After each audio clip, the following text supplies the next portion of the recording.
So this is Sifu Slim, and we're back with some aging athletes. An aging athlete doesn't necessarily mean you're a senior citizen. We're learning about people all the way through life that have had bumps and pains and times where they didn't want to go out and perform for the big event.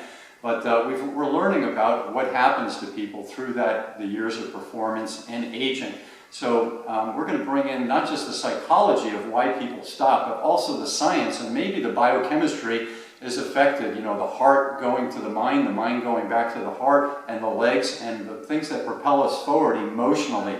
EQ, a lot of people talk about. The structural system of the body, the DNA, the mindset, your psychology, all of these things. So we're going to shift gears for a minute and go over to Dr. Dick Wullaert, who's got a background in engineering, so he knows structures. And what happens when a pipeline breaks down, Dick? Well, what happens in critical structures is most commonly, like an airplane or a pressure vessel, whatever, during service it gets cycled in stress, and it's called fatigue. You may have heard of fatigue. Well, we have fatigue in our body too, same idea. And you get cracks. And if the crack gets big enough, it fails. And things like pipelines or pressure vessels or bridges, they have a crack that propagates, and then you have a leak or a failure. And so the idea in what field that I was in, which was called fracture mechanics, is that you know what stresses or what flaw sizes are critical, and you design the structure so that when you do your inspection, you look for a critical crack. If it gets bigger than a certain size, you got to shut it down.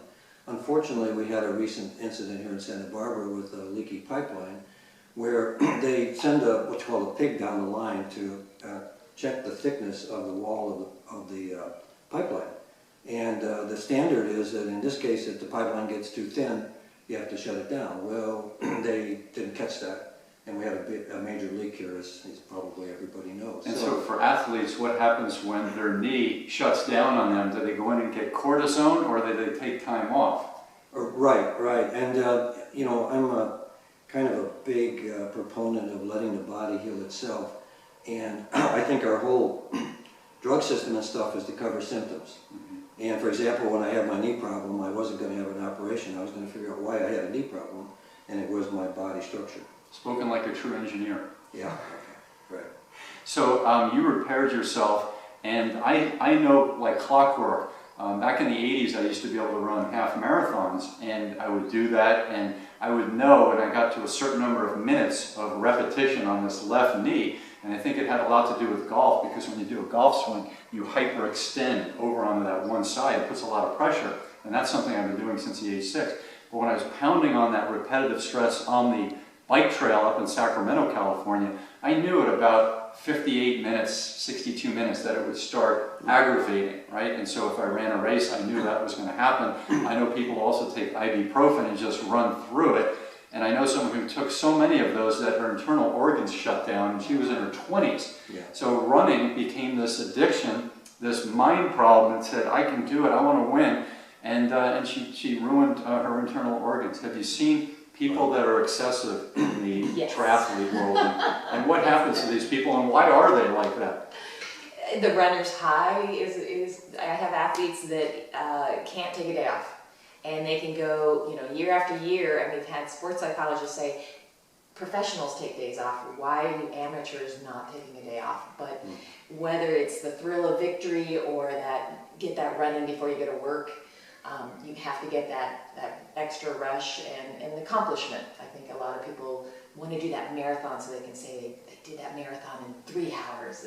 And they lower their personal best, but they wind up in the orthopedic surgeon's office or physical therapy. And so Kelly Knowles, triathlete, and over 17,000 massages you've done in your life at your young age of 48. So that's pretty amazing, 17,000 massages. That's a lot of massages per week for a long period of time. Correct.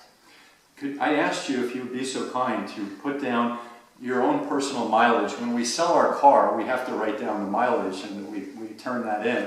And our insurance company wants to know how many we do per year so they can judge our rates. So tell me about your swimming, biking, and running, if you were ballparking the amount of mileage that you've done.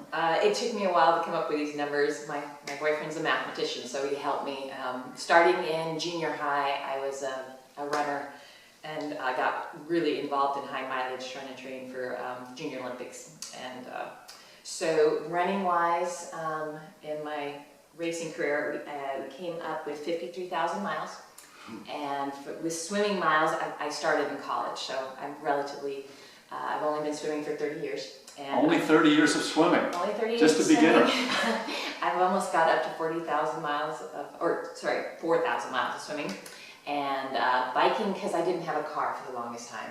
So when you commute and you race, and I like to mountain bike race and road race, we came up with 106,000 miles approximately. So. There are people out there in their 40s who haven't driven that far. I don't know about that. I just know that I love being outside. So I think I read something recently that, you know, by you in one of your books today, that this is my gym. I don't need to go to indoors to work out. If I can just, you know, get outside and swim, bike, and run every day and get to my friend's house that way, that's a good workout. Yeah, we are, based on our millions of years of existence, the oldest fossil we found that's a non-ape, that's not a human yet, but it's 6.7 million years.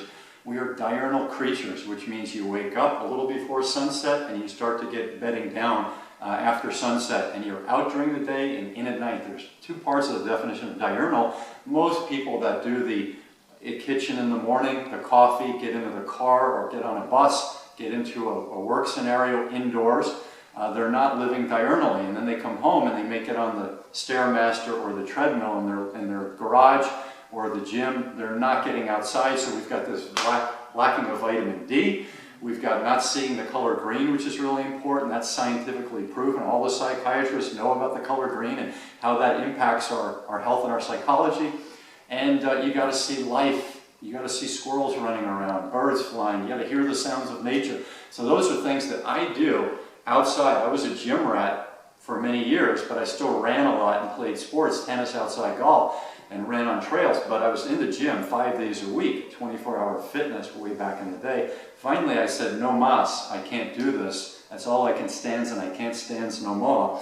And I got outside. So the body is the gym. That's Jack LaLanne's idea, and I'm adapting that. So the hunter-gatherers knew the body is the gym. You look good and feel good when you use the body, and you can carry an antelope. That's a great workout. So those are the natural ways to do it. Now science can enhance all of that with all of this functional training, all of the kettlebells. There's wonderful things that we can do. Massage.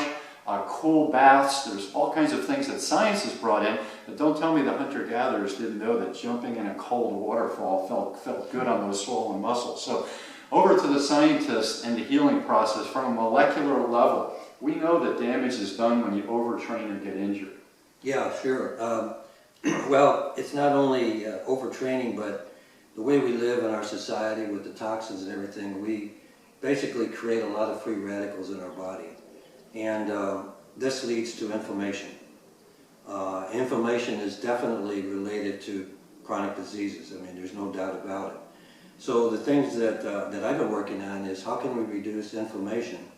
And we found that dehydration causes inflammation. Most people are dehydrated, and athletes have to be particularly careful about it. And we work with athletes on that end of it. And so there's two things we're interested in. One is why older people tend to be dehydrated. And a lot of it's related to hormones and things of that nature. But basically, exercise is good. You got to move the lymph, for example. But anyway, we promote drinking clean, pure, healthy, what we call energized water. That's what I do. That's the area I'm in right now. Did you design a system, or are you promoting a system? Both. And so I drink the water every day, and we have people. I have a partner who is kind of like the next Jack LaLanne. He's been on this water 4 or 5 years now, and he in combination with trace minerals, medicinal mushrooms, and a few other things, he's top shape. What's his name, and where does he live, and what is he up to? His name is Robert Plar. He's in Florida right now. He trains on the beach. He is an ex-Marine Special Force guy, and he does like 500 to 1,000 lunges in the sand. I just can't do that, but he does it. So, but a lot of it is he's very strong psychologically, you know, to be a special forces guy. So it's the combination of, he had a torn rotor cuffs and he had all kinds of injuries. Once he got on our water and some supplements and things, he got a lot better. So is he aging gracefully now? I'd say so, because he's 65 and he looks pretty good. Looks pretty good. Yeah. Okay, so we've talked a little bit about these things. The biochemistry is fascinating. So everyone's wired differently. You know, everyone has their nature, their personality. So what makes these athletes the way they are? Well, there's one group of athletes who are just talented. They don't necessarily want to go out and cream everyone on the tennis court or win all the golf matches. They're just good at it. And some of those people, they do it for 2 years and that's enough, and they prove to themselves that they've excelled. But there are other people who say, I want to beat people. That's just the way I'm wired. And so they may not have as much of the athleticism, but their mindset is, I want to win. So Kelly, maybe you could share a story about those types of people and what you think when they pass you at the last mile and you've done all that hard work. Yes, I know lots of those individuals.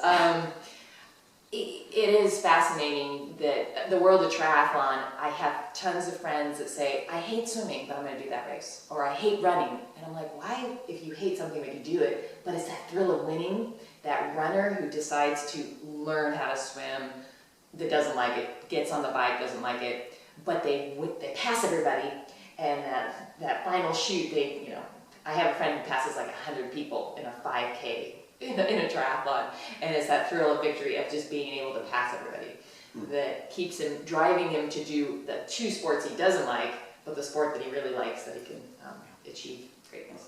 Wired for winning, Dick. Yeah. What are you like on a 1 to a 10 in terms of being wired for winning, or do you just like the competition?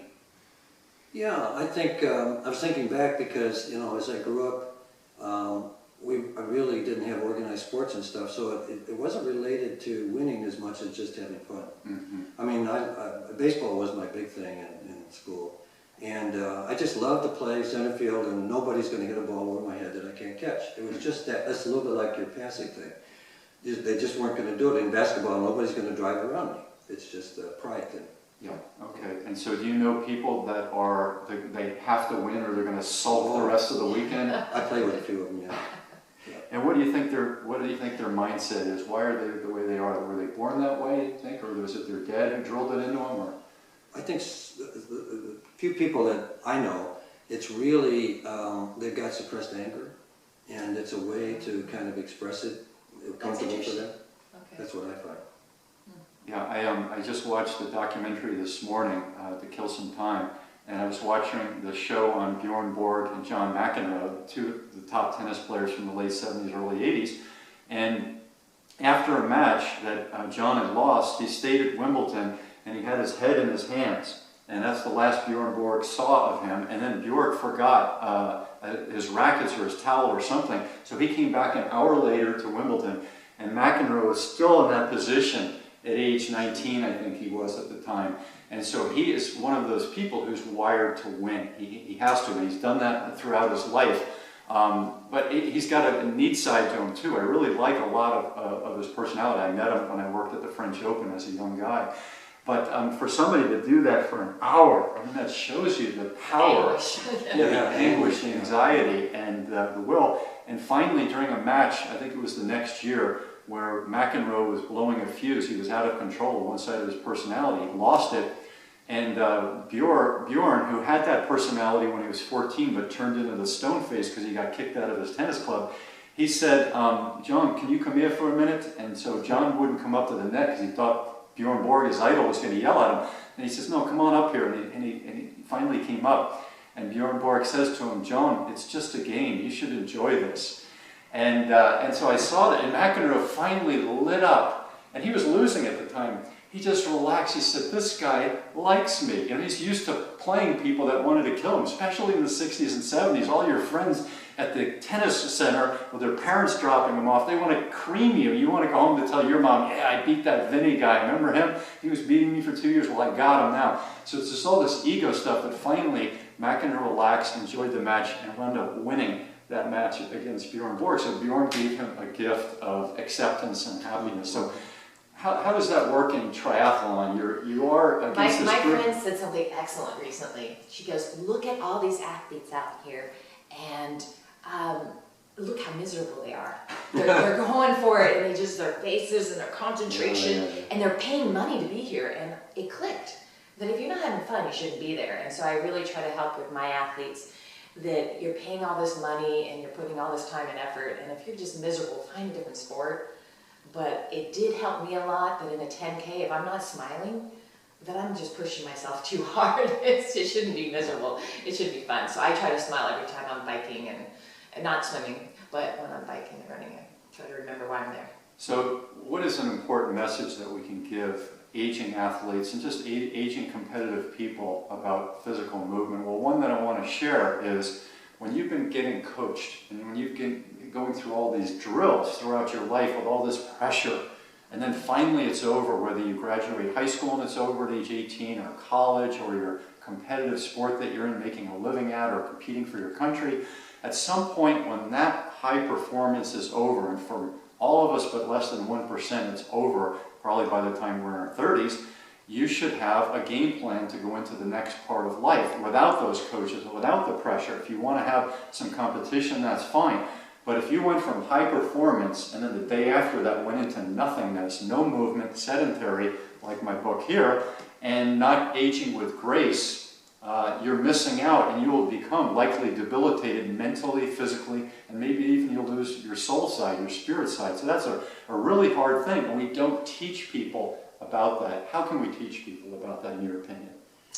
Well, I just love that you can just wake up and try to decide, instead of having a coach the rest of your life saying you have to run 5 miles this morning or bike 50 miles in the morning, that you wake up and you're excited about what you're going to do, so that you find that sport and that passion that you're wanting to go for that hike with your friends and see, like you said, nature. And I just don't believe in saying you have to do this and you have a routine and you have to bike 100 miles this week or swim 3 miles. Take the pressure off. Take the pressure off and say, I'm going to kayak, I'm going to play tennis. And I love that Dr. Jeff Gray here in town has really tried to emphasize that for people, that there's a lot of sports, and if you're miserable with one, your body's aching, let's find something else to do. Let's find a different sport to make you happy. Wonderful. Dick, over to you. You've seen more years than we have. How do you keep motivated, and what do you tell people that aren't moving? We've got a couple of mutual friends who aren't moving. Is there a way to teach people how to keep moving and invigorate themselves? Well, I think there's two things. One, I play basketball because I really like it, and I work out so that I can play basketball. Okay. So it's not the other way around. Yeah. Okay. And the second thing is, I've been following Dr. Mercola. Some of you know who he is. He has a great website. And he's reported a lot of studies about the ill effects of sitting too much. I mean, it's really serious. If you don't get up every 15 minutes, or at least once an hour, it's the same thing as smoking cigarettes. And Sitting is the new smoking. Yeah, right, exactly. And so he has a stand-up desk with a little treadmill on it, and that's what I want to do. And there are some doctors specializing in it now, because I sit too much. So for the desk potato, the car potato, the counter potato, even just being at a 7-Eleven at the counter, that's not enough movement and invigoration. I think everybody should have a chin-up bar out back. They can go out and stretch, hang, and maybe actually do some actual exercises on the chin-up bar.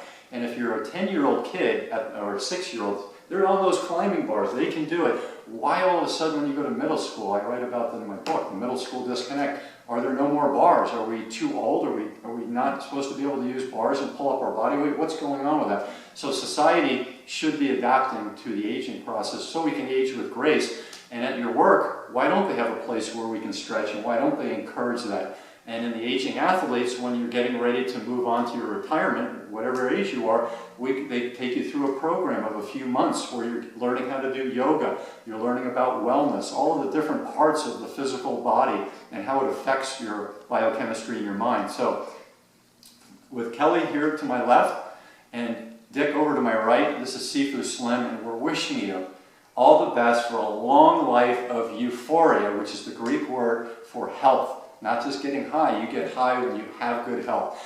And in the words of one of my athletes in this book, Luis Limao Heredia, 5-time Pan American Brazilian Jiu-Jitsu champion, he says you have to show up for life.